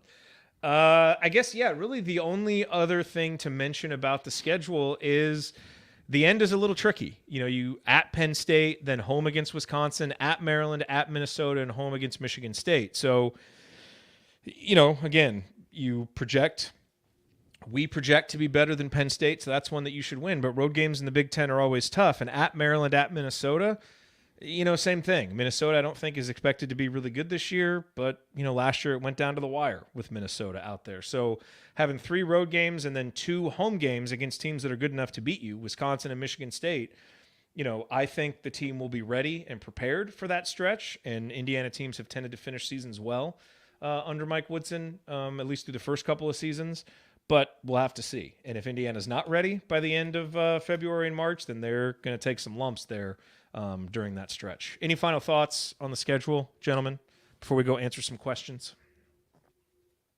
No, I think it's a good schedule overall, and it's out, and now we're excited. We have our date scheduled. Those are all good things to look forward to. Challenge yourself. Yeah. Yeah. Absolutely. Okay. Well, that is it for segment 2. Coming up on the Assembly Call, it is mailbag time. Lots of good questions from you all about recruiting and the schedule and other things, and we are going to answer those next. So stick with us here on the Assembly Call.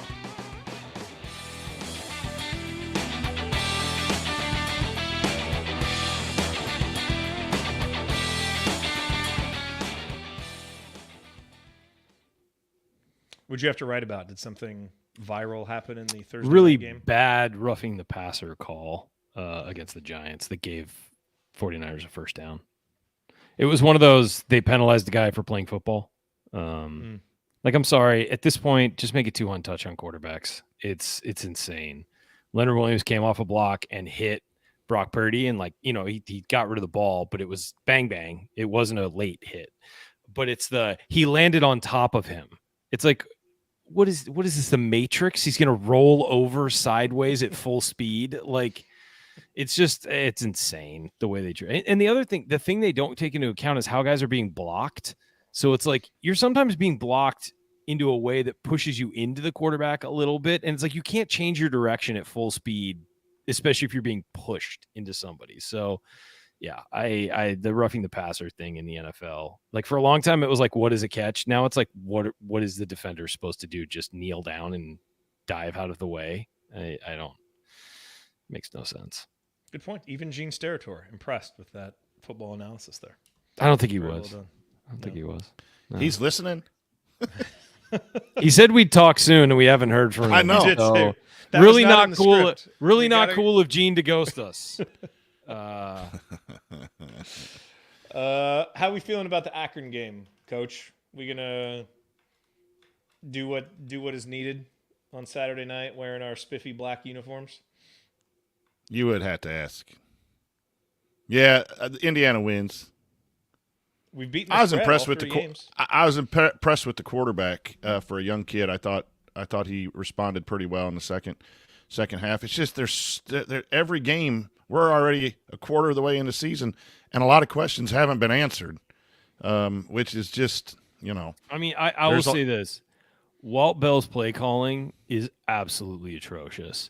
The fact that after a review and a timeout, they ran the play that they ran on 4th down and goal, that everybody in the stadium knew that's exactly what Louisville's going to attack, was so Are we stupid. sure Walt Bell's the one who deserves the blame for that play call? We sure he didn't get maybe vetoed by the man at the top? Maybe, but he has shown nothing to prove that he's any good at his job. So, no, I mean, that's the play. Right, and your point- You run the play that everybody runs. You fake the handoff, roll out, and have a tight end slip behind I everybody. certainly would have rather seen a different play. There's no doubt. Yeah, I would have too. Someone tight said that they scored on that earlier, and I didn't go back to watch to see. But you're absolutely right. There was a 3-minute timeout. The ball was going to be at the 2 or the half-yard line. Get your plays. Why did you need to take a timeout? I think the biggest That travesty didn't is make you any took sense. another timeout You knew to what was going make to happen. sure. You have people in the booth, but the other thing Yes. is the play you run is you have the tight end on the right, tight end on the left. You fake the handoff, boot out. You've got your athletic quarterback moving towards the goal line. If nobody's there, he walks in. If they step up, you then have 2 tight ends coming across wide open because nobody remembers to cover the tight ends. They've been running the same play since the 70s, and it works every damn time. If you wanted to run, spread them out too. If running was the play, spread them out to get people out of the box. Spread them out, run an option. You loved the option the first week. Now you don't run it. It is. So it was a tragedy. They ran that. I put that a little bit in that small coach's corner, but we had 10 men on the field on a 3rd and 14 that we had to take a timeout. In the first half, we had a late play call, which has been going on for about 5 years. Half the time, the defense, in Tom Allen's years, the defense is looking at the sidelines as the team's about to snap the ball because they want to make sure they're overcoaching. They're trying so hard, they're overcoaching. Like sometimes the call is the call. If it gets screwed up, go on to the next one. But they're overthinking everything, and next thing you know, the defense got to turn and they're out of position. Well, we had 2 timeouts in one play in between. One was because the play call didn't get in. The other because the quarterback was looking for an audible from the sidelines, and it didn't get in. There's 2 timeouts. But then the one at the end, like how long do you need to make a decision at third goal, 3rd and goal or 4th and goal from the 2 or 4th and goal from the half-foot line? You had 3 minutes while they were reviewing. Like it's just dumb. mismanagement. The whole thing was I haven't gone to a game. I have season tickets. I've given them to my son. I'm going to sit at home, watch Notre Dame and Ohio State on my main TV. I'll have Indiana on my second TV and 2 other games on my 3rd and 4th TV with a beer and some brats and without having to be, and I don't have to be live for black uniforms. So I want Indiana football to do well. I cheer for them. I wear Indiana when they're playing. But my days of 8-hour tailgates and absolute love and devotion aren't going to be back until things change And that's going to happen even if we get 6 wins this year. So I don't mean to be mean-spirited. I like to support coaches. I don't like to be negative. But I'm You're done paid a for lot. a while. You got to be better. Yeah. Hey, USC is playing Arizona State this weekend. You just watch that with me, Coach. Yeah, it's at 10 o'clock. I got that on my schedule. There you go. I'm so sick, guys. Like, this is how bad I am. Today, during my prep period, I scheduled out which game was going to be on which TV every single that time doesn't sound period. like sick. That sounds like you're a go-getter who likes to plan ahead. So I don't have it with me down here, but here is last week's schedule, both college and NFL. Jeez. Hey, you have a 3 hobby big that TVs you're really and a small, into. right? Nothing wrong with this, Coach, at all. I'm on with. So I do have the 10 o'clock slot. I get the Pac-12 network now too for this last year. It's gonna be on Fox, Fubo. I think. So Yeah. Coach, this Oh, is what okay. happens. This is what happens when your kids grow up and take care of themselves. You have time to make TV schedules for your TVs. I'm just trying Absolutely, to fathom having man. the time to- Saturday is not for the boys. Saturday is just for this boy. I got 2 packages of Italian sausage, grill up, watch game day on the back porch, tailgate in my backyard. Got the beer fridge full down here. Got a recliner. Got 3 remotes. All right, and Amy's right, around life's to make good. sure everything. Before we Amy's get around into- to keep everything in moderation, right? Yeah. No, Yeah, watch she doesn't you talk to some me. Caleb Williams this weekend, Coach. It'll restore your faith in humanity. No, I have a question for you guys because this is a big topic and we're talking about while we're not in the question segment yet. What do you think of the Dion stuff? Love it. Like the Coach Prime stuff. Love it. You love it. In what way Well, do I you will. love I it? will say this: Like I'm he wondering is- your full thoughts. Like he's coming into college football at the perfect time. I would agree. You with know, that. if he came in 3 or 4 years ago, it wouldn't work as well. You know, I mean, coming in and just being completely honest with what he was going to do. He was getting rid of the guys who were there that went 111. He was bringing Didn't in his love own that. guys. Well, but I'll at least he was comment. honest. Go ahead. At least he Yep. was honest about it. And this is, kind of the new way that it's going to go. The reason why I like it, in addition to just they're exciting, I think his kid is a really good quarterback. Travis Hunter is a phenomenal player, so they're fun to watch. Sad that I he's think out. when you get past a lot of Dion's bluster, he's just an old school coach, and, he hires good coordinators and he lets those guys do their jobs. And, I think he's, he holds guys accountable. I think he does, he had a great statement that he was talking about with one of his players, Horn or somebody who was, really struggling. He was talking about how he talked to him in the middle of the game, about, hey, we're going to go out, we're going to make your dad proud. Your dad's watching this game, and he goes and catches the winning touchdown. And so I think, Dion understands how to play the media game. Obviously, he knows how to get attention for himself, but he also knows how to keep the pressure off his players, which is very much a Bob Knight thing to do. Let me be the attention in the media, and then you guys can just go do your thing. And so I think he's brought, and I see it firsthand because my dad and my mom, they met at CU and now they're like wearing their Colorado stuff proudly. And, so I mean, I have he's family who went to Colorado too. So yeah, I mean, he's reinvigorated, a proud, program that has really fallen on hard times. And I think he's, look, this is how college sports are now. And so I think he's been upfront and honest. And I think he's added it's a fun story, but I also think if you don't get past the bluster, you don't really see what he's doing as a coach. And I think as a coach, there's a lot of old school principles there that a lot of Indiana fans would really appreciate, actually. Okay. I'll say it. I'll throw this to you because I know which way you're going with this. I do think that he does things right. When he was on TV the other day, and the commentator said, "Look what you have done for Colorado," he immediately turned his head to him and said, "Look what we have done. We have a great staff." That's that old coaching stuff, Yeah. right? And I agree He with said, that. he goes, "We have a great support staff." Right. And then, what he followed up this week when there were death threats for the kid who hit Hunter. And he said, we don't need that. The kid played hard. He's a great player. That. Yep. He didn't deserve that. He made it. So there is the show that a lot, and I don't like to pop the collar stuff, but I've gotten beyond that as Jared so well. You put that so well. I've gotten beyond that because he's just a true coach. Like he knows what he's doing. He's not messing around. But the thing that you're going to talk about, which was tough, is he just cleaned house, and that was inherently unfair to those kids not to have a chance to come to Colorado, stay at Colorado, and play. They were just told to get the heck out. Yeah. I've got a few I think things. that's where you're going to go with that. But I think he's an old-time coach with the new-time flair, and I love it. So let me just say this. I think the way he handles his players and the way he deals with his players is amazing. And I love that. I really do. And I do think he's a good coach. You're talking about the persona, Jared, and I think the only problem I have is a lot of times he lets the persona bleed into everything else. And that's it's individual times and it's some things. But the reason why he said what he said to those kids when he walked into that room and told them basically, you all need to get in the transfer portal and get out of here, was because there was a camera on him. He could have handled that quietly in personal meetings with them. He could have gone through spring practice with an enormous roster and then told guys, okay, you don't make the cut, you don't make the cut, you don't make the cut. The way he said, I got my luggage coming and it's good and it's Louis. He didn't, the only reason he did that was because there was a camera following him around, and we all know that's true. And it was a crappy way to do it to those kids, many of whom were from the area and had always dreamed of playing at Colorado.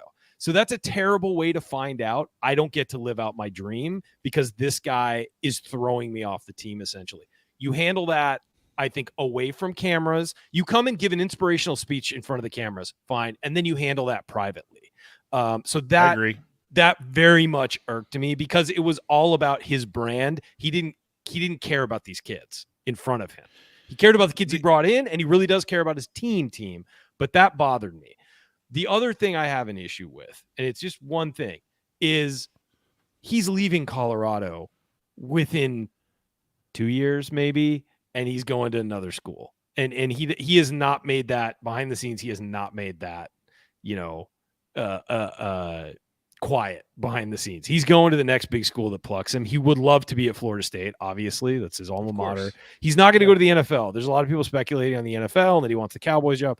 He loves coaching kids, and I think he's great with the kids. I really do think he's great with the kids. I think his son is a phenomenal quarterback who will probably, realistically, probably be about the fourth quarterback taken this year. Did you see Deion's statements when they were talking about him going pro? He's like, he's not going pro. He's not leaving me. He can't. Yeah. No, and then he's also said at other times, like, well, if he's gonna be a first round pick, I'm shoving him out the door. But which is the right thing to do. But this is in another year, he might be the second quarterback taken. It's just a really good quarterback class this year. I do think Colorado is going to have a bit of a rude awakening when they face teams with equal level of talent because they are kind of thin. Sure, but they were never supposed to win big. No, this year anyway. They weren't. That's the thing. They weren't. I'm not knocking him from that. I'm saying that people should be accepting when they do lose a game because it's so many transfers. They're really thin on the lines. He hasn't recruited there yet, really. But no, I think it's a great story for college football. I actually like the way he's interacting with those kids. I really like to see it. It is all about the kids for him. I just think that he can't get away from his persona sometimes, and he does things that are like, hey, dude, dial it back. You have and when does that wear out? You're responsible for. When does all that media presence and all that just wear off on the program and get a little bit old? I think that has a shorter shelf life than some of the old traditional because soon coaches. They'll be the new flavor of the week. Too. Yeah. But he doesn't talk smack about others, but he does know the cameras are on him. And then he says it's personal. He knows the cameers are watching, but he also knows that's a game to get recruits. It is, and that's fine. And he plays that. And all the play in the game, going on 60 Minutes, and then like the things he says in individual interviews that are like crazy. Like the other day, he said, "I'm not a moment, I'm a monument." It's like, okay, but like it's clearly to get attention, and that's totally fine. Get attention, get eyes on your program. That only helps your players. Get donations, get all those things. Totally fine with that. I'm never gonna be okay with the way he treated the former team. Now that's fair because he basically embarrassed them publicly, and that's not cool to a lot of kids who are getting their dreams broken.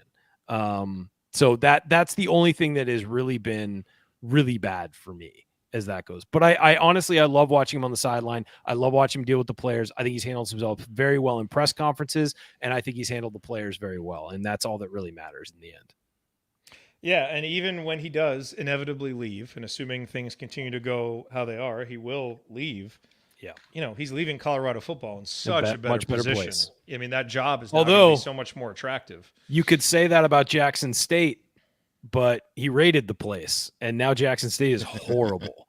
It took all the players. They got blown out. They've been blown out in like their first 3 games this year. So I mean, that's probably gonna happen to Colorado too. I mean, those kids are gonna go with him wherever he goes.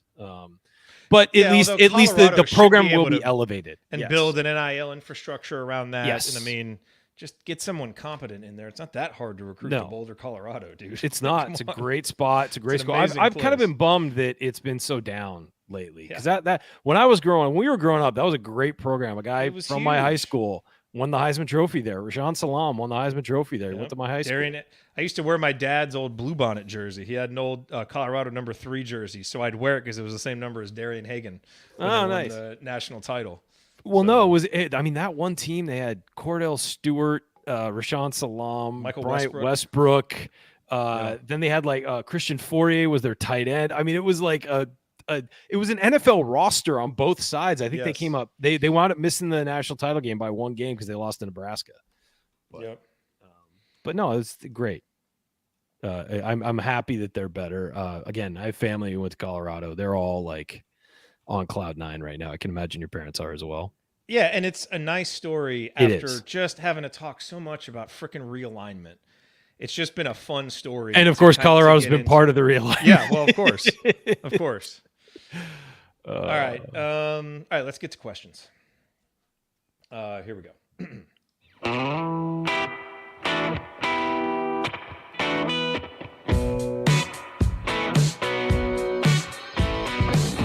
What's up, y'all? It's Devontae Green giving you the green light to watch Assembly Call after every IU game. Just don't listen to their opinions about shot selection. Remember, you miss 100% of the shots you don't take. Go Hoosiers. Thank you, Devontae. Welcome back to the Assembly Call, our final segment. I'm Jared Morris here with Coach Brian Tonsoni and Ryan Phillips. And guys, it is time for our mailbag. All of these questions this week submitted via our private IU basketball discussion community. You can learn more at assemblycall.com/community. When you join, not only do you get IU Film Room, Tony Adragno's IU Film Room included, you also get Coach Tonsoni's Coach's Corner, and you get all the other special content that we do. We'll start doing some more happy hours as basketball season gets a little bit closer, and just all the other daily discussions that are in there. So we'd love to have you join us. Again, it's assemblycall.com/community.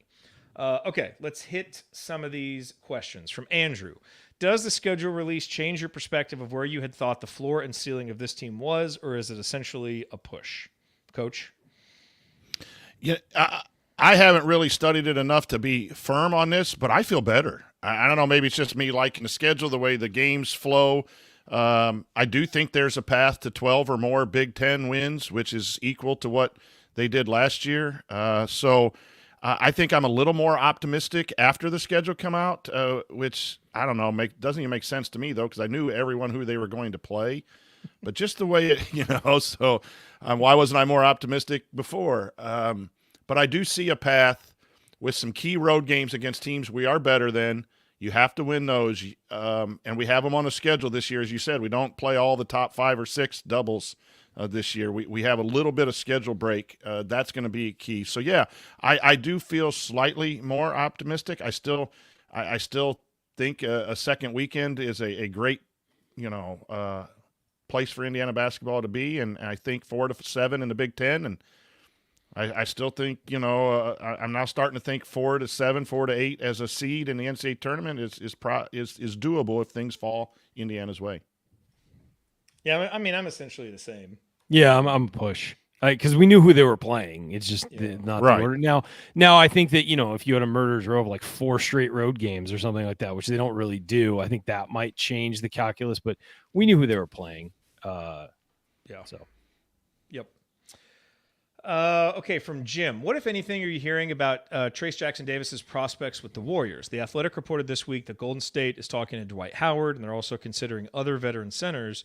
The Warriors' lack of size is well known and has been an issue. Trace doesn't help in that area. So I asked a good friend of the show, Damon Bruce, who's out there, has his new show, kind of what the thoughts are. He said, they are looking at Dwight. They are looking at guys. It makes sense for them to shore it up. The big key, as he said when they drafted Trace and said now, he's got to earn the trust of Steve Kerr. Yeah. Steve Kerr has not been a guy who has wanted to play young guys. Now, Trace is not like Kuminga, where he, basically didn't play, any college basketball. Trace has a lot of experience, so he should be more mature. And I think even in just his summer league games, he showed that the actions Golden State is going to ask him to do, he can do. Now, once you get up against NBA level guys, that can be a little bit different. But he's comfortable making those moves on a basketball court, and we saw a lot of them last year. So the key is just going to be, can he earn that trust? How ready is he, to basically focus on being a screener, a passer, a rim protector, a rebounder, rim runner. Go do that dirty work, run the floor. So am I going to be shocked if he ends up getting some G League minutes this year? No. But I do think that there's going to be an opportunity for him to carve out a role, and maybe it's not like some this year. Yeah, and maybe he doesn't end up being like in their 8-man rotation come the end of the year. That just doesn't happen very much for Golden State. But I think he's in as good a position to earn Steve Kerr's trust as any young guy they've had because of his experience and the particular skills he has that really fit what they ask their big men to do. So other than that, we'll just have to see how it plays out. And obviously injuries can change that too with either Draymond or Kevon Looney, because that's where they would then need a little bit more from Trace earlier on. Ryan, do you have any other insight on TJD? No, I mean, it's the same thing. As a rookie, you have to prove yourself, specifically on an organization that's going to be trying to compete for a championship, and so it was always going to be an uphill climb to get minutes right away. But they also signed him for a couple years, so it's not just about this year, though I think he'll be on the roster. But if he goes up and down, don't panic. Like it's part of the deal is that you're going to go up and down as a rookie sometimes, especially when you're not a top 10 pick. So not shocked by that. And just because they bring in a training camp body doesn't mean the training camp body is going to be there the full season either. And Jalen will almost surely start in the G League, don't you think? Yes. With the depth that the Lakers have now. Yes, I would think that would be highly expected. Jalen's a future piece for them. He's not a now piece. And maybe by the end of the year, he's in, the second unit rotation or something. But they're setting things up for the long term there. They just signed Jared Vanderbilt to a 4-year low money extension. They've got some other guys they signed, Austin Reeves and Rui Hachimura they locked up long term. So they've got plans for longer term that aren't just based around Anthony Davis. They extended, but they aren't just based around LeBron James because we don't know how much longer he's going to play. I would say for the last couple years, it was all based in 1 or 2 year increments based on that. And now they've kind of extended some plans so that they have some guys in place as that goes forward. And I would assume Jalen is going to be right at the heart of that. All right, Coach, we're throwing this one to you. This is from Kyle. If you could hire an airplane pulling a banner to fly over Memorial Stadium during IU's next home football game, what message would you have displayed on that banner? You have 10 words or less. Remember, it doesn't have to be about football. You could, say, thanks, Amy, for however many years of wedded bliss. Like, there's lots of directions you could go. Or you could yell at Tom Allen through your... All right, 10 words. Get ready for basketball season. Tune in to the assembly call. That's pretty good. That is pretty good. Ryan, what would your message be?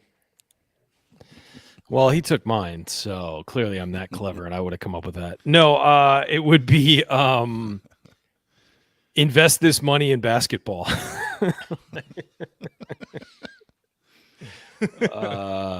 Kill the football program, take all that cash, and I know. I would say it's got to be something like change is needed, man. I mean, like this can't go on like this forever. And Indiana's thing needs to be to try and instead of trying to find the coach for the next 50 years, they need to find the next up and coming guy who's going to spend a couple years at Indiana and then move on. They missed out on a guy like Kalen DeBoer. Deion's not coming. Deion's not coming to Indiana. I would expect him to go to somewhere in Florida. There was a super slight chance if you were the one to give him his chance, like Colorado did, you might get him for a couple years. But yeah, and I would bet he's there a max of 2 years at Colorado. I would think he'll be there 2 years. That would be my over under. Would set it at like 2. Yeah. So because I mean, let's be real, it's a great program, but Deion has bigger aspirations than Colorado. So. You know what I might do with my banner, since it's, especially since it would be the next home game, so this would be this one.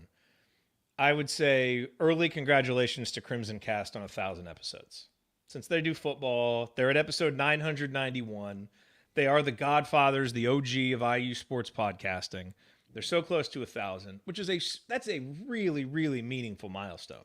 That's a lot of Scott 1,000 talking. podcast episodes. That's a lot of Scott we're talking. We're getting close ourselves. Where are we but now? What number is this? I missed it in the intro. 966. So they're going to get there because they've just been firing them off, and now they got Crimson Cash that they count in their episode count, which, that's fine. We'll allow it. But anyway, they're at 991. So we love those guys. Congratulations to them. I'm sure they'll do something fun for their 1,000th episode. So that's what I would do. An early congratulations to Galen and Scott on 1,000 episodes. They should have like an episode where all their old friends show up and say congratulations. It would take the entire time. Scott doesn't talk. It's a win for everybody. That's funny. Okay, Jerry says, how likely are we to get even one of the Florida kids that just visited? I would rate that as very likely. I would say the over-under is 1.5. Yep. Yeah. So very Agreed. likely to get at least one. I think the real question is, can we get more than one? Because you do that, and you're starting to position yourself to have a really, really good recruiting class. Yeah. Bo says, is any part of the AC team going to New York City for the Empire Classic? If so, I is there a wish. meetup in the works? I am not planning on it. It's just too close to Thanksgiving and our wedding anniversary and What's all that the stuff. date? The 19th and 20th. of 19th. November. Okay, that's what I thought. It's a Sunday and a Monday, which is kind of weird. Yeah. I will be in lovely Palm Springs. We considered it, but we only have 2 days of school that week, Monday and Tuesday, so we would be out for that week with our students. I think we're going to pass, but we really were. Amy and I were considering that. Well, it's not Vegas, and Vegas will draw you out. New York won't. Vegas was better timing. It was over a weekend. And I'd like to welcome Fred, who said, wow, did not know the show was on. Thought it was only on during basketball season. Good to see familiar faces. Nope, we are here. Yeah, Fred, when we did we start every when did we Thursday, start doing Fred. the off season. We push the rock up the hill every week during the off season. Not always a lot to talk about, and there are some episodes where I'm thinking, please, if you're still listening, email us and let us know why. But yeah, no, Fred, we always do the off season shows once a week. Because it's fun. Because it's more about friends getting together and chatting and hanging out than whatever pointless topic we're discussing. Yeah. Okay, but yes, welcome, Fred. It's great to see you. We're just excited to be here. We just like hanging out and talking IU sports. Maybe not as much football right now, based on how that went. Is that a sport? Is that a thing? Is that a thing that Indiana does? Let's just hope.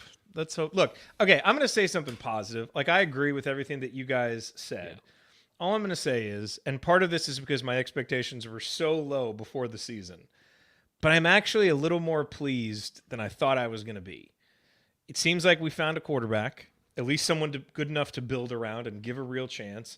The defense has some dudes. Obviously it was unconscionable to play so bad in the first half against Louisville, but it does show something that they came back and had a chance to win. But in year 7, we should be able to get over these humps. We shouldn't be talking about the same humps and the same problems. So I'm fully with you guys.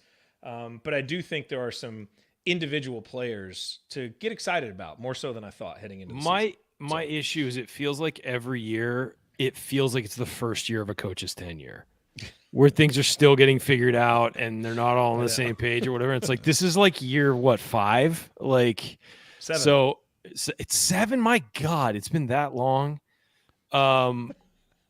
But it does feel, I guess the COVID years and all that. Yeah. Here's the USC fan swooping in to comment on IU football. I watch IU most weekends. I don't watch every weekend because I know it's just pointless, but I do watch most weekends. Like, I watched the second half against Louisville, and our text thread has been very quiet during IU football games so far this season. For good reason.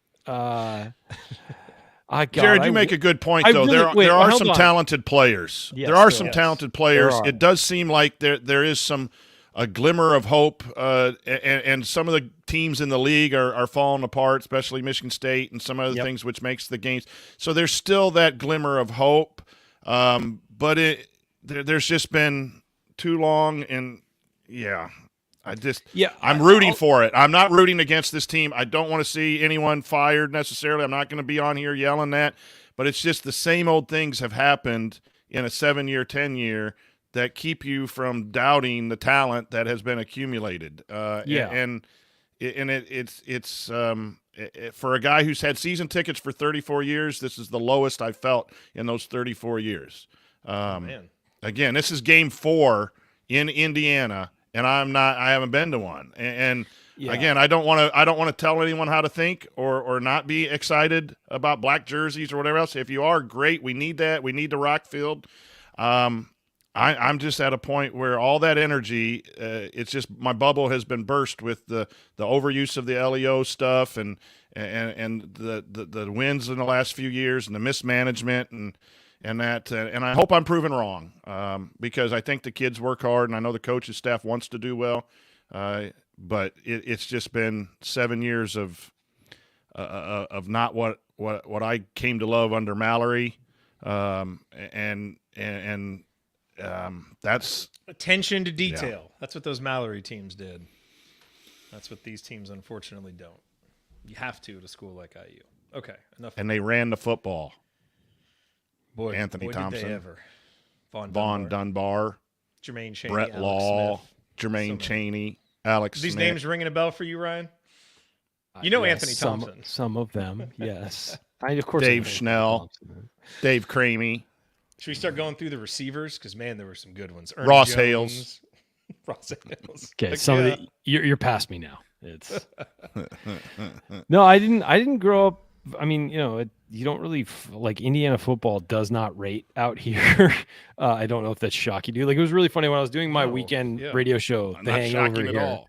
When I was doing the Hangover out here, my Saturday radio show with my 2 co-hosts, I always be like, "Hey, can we put it on Big Ten Network? Indiana's playing." And both of my co-hosts very earnestly looked at me and said, "Indiana has a football team." And I think they knew, but they didn't know. It's like, yeah. Have you ever heard of Antoine Randall? Yeah, that was years ago. We didn't know it still existed. You coastal elites. Yep, we are. That is exactly what we are. Yeah. Okay, couple more. Okay, James wants to hear our breakdown of Gucci Mane versus G Herbo. Who's the better lyricist? Who's the better song producer? And spend some time highlighting each of their overall societal and cultural impacts, particularly as it relates to. I gotta go. You guys enjoy this. Does anybody have anything more than what I said at the beginning of the show? No. Rewind it and let it go. That's rewind it and listen to Jared. He got it. It's kind of out. I agree. It's out of my wheelhouse. Yeah. No, I've heard his songs and stuff. I don't know enough to like compare him to another artist though. Come on now. I like Lemonade. To drink. The drink, not the song, right? The drink. I have no idea about Lemonade, the song. Well, here we go. This is Lemonade, the song. We didn't pay for this. We didn't. We didn't. So if the video gets flagged on YouTube, it's because this song is playing. Yes. Okay. As Justin says, now maybe this is perhaps something interesting that we should talk about. Gucci Mane is more famous. Like this is a step way up. More famous. I have to assume it was also a big step up in cost. Like, I don't really want to know how much this costs, but it's very significant. There's no question about it. It's the kind of thing you have to do, though. It's the kind of thing you have to do, and it's going to make waves, and hopefully it brings a lot of people. So, but yes, he is famous. So, who knows? Next year, maybe Taylor Swift is playing Hoosier Hysteria. And Jay would be there, that's for sure. Yeah, that's definitely for sure. All right. From Valerie, every year we hear how are the pieces going to fall into play? Yet every year, Kentucky starts with an all-new 5-man all-star lineup, and no one questions how well they will fit together. That may have been true a couple years ago. I think that's a pretty big question now, actually. She said, they get rated in the preseason top 10 consistently, no questions asked. What's the difference, especially given Kentucky's extremely mediocre play lately? With the BBN calling for Calipari's head. Okay, so she's acknowledging this. How does he get the recruits? But mostly, why are we scrutinized for a new lineup when schools like Kentucky are not? Here's the reason. Do you want to take this one? Their entire program is built around integrating those players, and they've been doing it for years. That's why. Yep. They own a track record for basically 15 years of that Calipari's had. Same with Duke. Yeah, 20 years for Calipari doing that at different schools. It's because they've seen them do that repeatedly. Now, sometimes it doesn't work. It did not work last year, and Duke, it doesn't always work. Last year, Duke did not start playing well to their level to the very end of the season. Then they were like a dark horse Final Four candidate because of how well they played at the end of the year, but they ran out of time essentially, I think, to continue to get better. But didn't Tennessee manhandle them? Yes. Yeah. But it was the kind of thing where people were saying, if this team plays the way it's been playing, and they were right, because the talent, they're way better than most of the teams that are playing.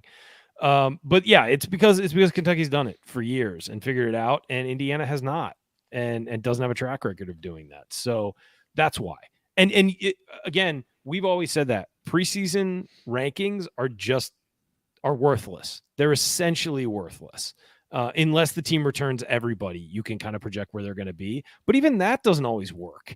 I mean, it's guys get full of themselves when they think they're going to be really good the next year and don't play well coming out. So it's all of that stuff you need to take with a grain of salt. So Kentucky, by reputation, gets ranked highly. Duke, by reputation, will be ranked highly regardless of what their offseason looks like.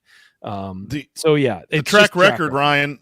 The track record also is a lot of those guys have ended up going to the pros. Not everyone has gone to the pros. Yeah. Like there have been some really good classes of 5 guys. Like we have one guy in Mbako, and we have a guy who was good, but there's questions about whether he's going to be that top 10 and where.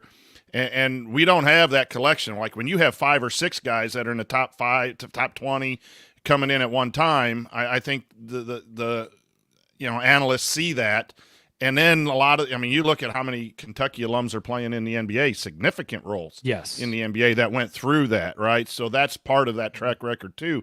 And right now, Indiana has 2 that are top 10 players, and 1 is coming in with a lot of question marks. So that's the difference. Yes, of course. Well said. All right, last question from Jeff. What past team would best fit the style of play of today's style of play the best? For me, it's 1992. This is Jeff, not me, although I probably will answer it this way too. You had bigs like Eric Anderson and Allen Henderson that had range and post moves with shooters like the Grahams, Bailey, and Leary, who could shoot and penetrate, not to mention do everything Chaney. So what do you think, Coach? What past Indiana team would be able to take advantage of today's style of play? Certainly the 92 and 93 teams. Put those teams any era of basketball, and they're going to be successful because those teams just could do so many different things well. But to his point, they had good shooting, which certainly helps. It's a difficult ask because it's so much now a dribble drive in a ball screen game, and so you got to go back and think: did the '87 team would they be able to do that, or that motion offense was good for Keith Smart and those guys, right? And Alford. So you have to look at a real athletic team and a team with some really good ball handlers. So, it'd be interesting to go through the process and think, what would Isaiah do in that? He did well in the spread and the dribble heavy NBA. So maybe that team, if you really want to go back with Tolbert in the middle, being an athletic and a rim runner, and you could run some screen and rolls and alley oops. With him, and you had shooters on the perimeter there. I think some of Tom Crean, as much as I know we have a love-hate relationship with Tom Crean, but the 2016 team, they're like with 5 Yogi years too early. and Bryant, and Tom Crean had some offensive teams. Like he knew offense. Like you're going to score some points. You might not guard anybody, but I think that those teams is where you would look at. Yeah. Yeah, I mean, yes, you go to the teams that had really good guards. I mean, yeah. Isaiah is going to fit in any era of basketball. Same thing with, I think if you have a team built around Damon and Greg Graham, and then you got a guy like Chaney and Biggs who can step out and shoot, those teams would be really good.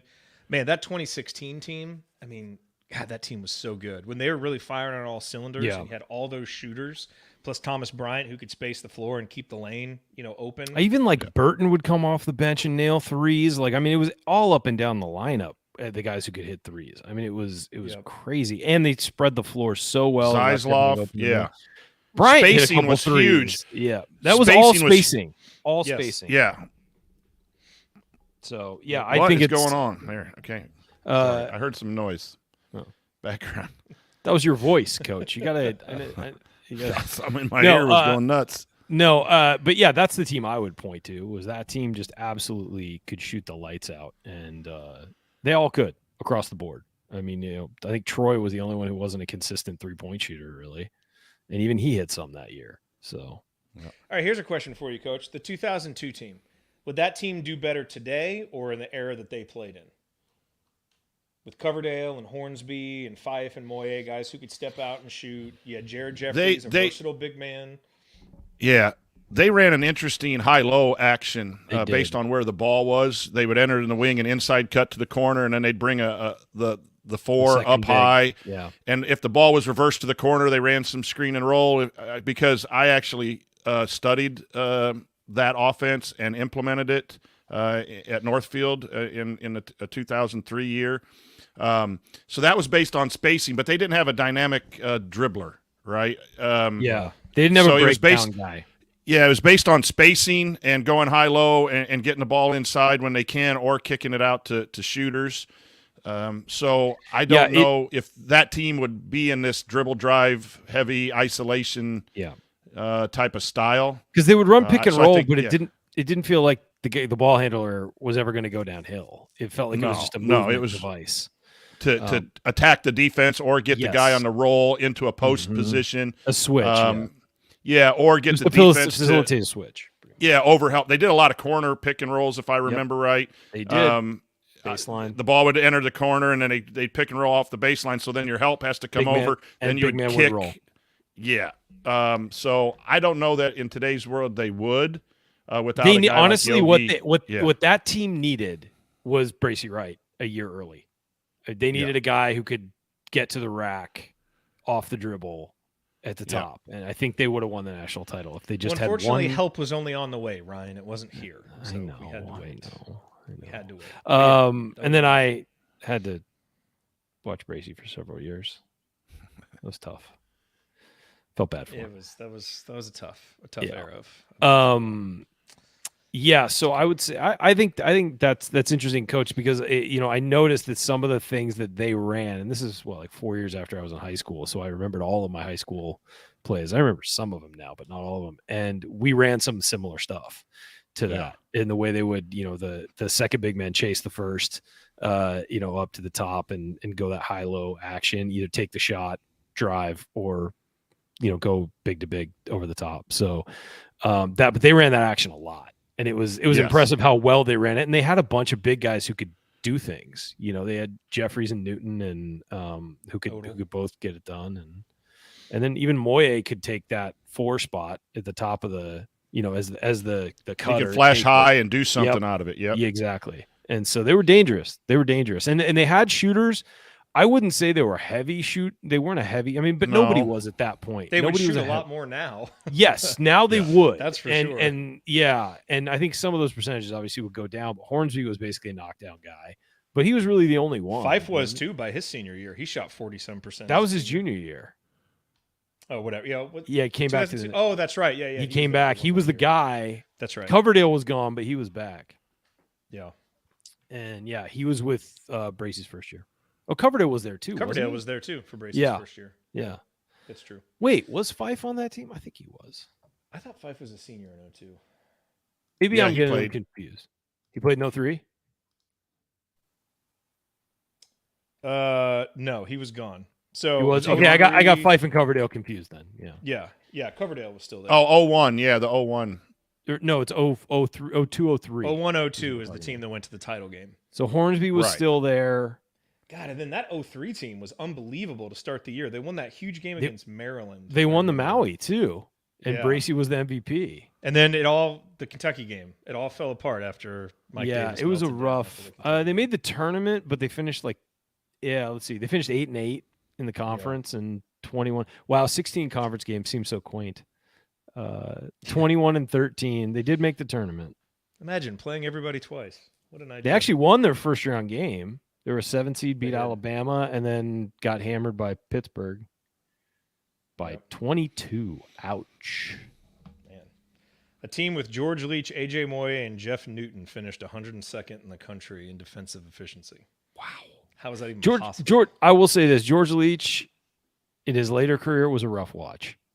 He belonged as a really good role player, I think. Still blocked a lot of shots, but still. He did, but defense offensively should not have been that bad. Man, Lord. So wait, Rod Wilmot was a redshirted on the team that went to the final? I thought he was It says RS freshman. In He definitely 2000. didn't play. Yeah, and I don't think he didn't play much in 03. No, he didn't. Let's see, 02. Yeah. No, I his think it's first saying year he. playing I think was he's saying 04. he redshirted that year. Yes. Is what it's saying. Okay, because it says RS freshman. Usually that means they were a redshirt freshman that year, but it looks like he was not on the roster the year before. Yep. Okay. Okay. Well, awesome question, Jeff. We appreciate that.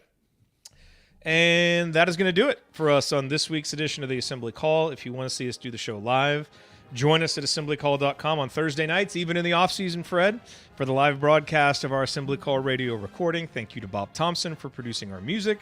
Thank you to John Ringer of rigdesign.com for designing our logos. And thank you to everybody who is here live and everybody listening on the podcast. We appreciate it.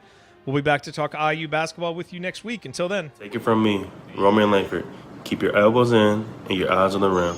And go Hoosiers.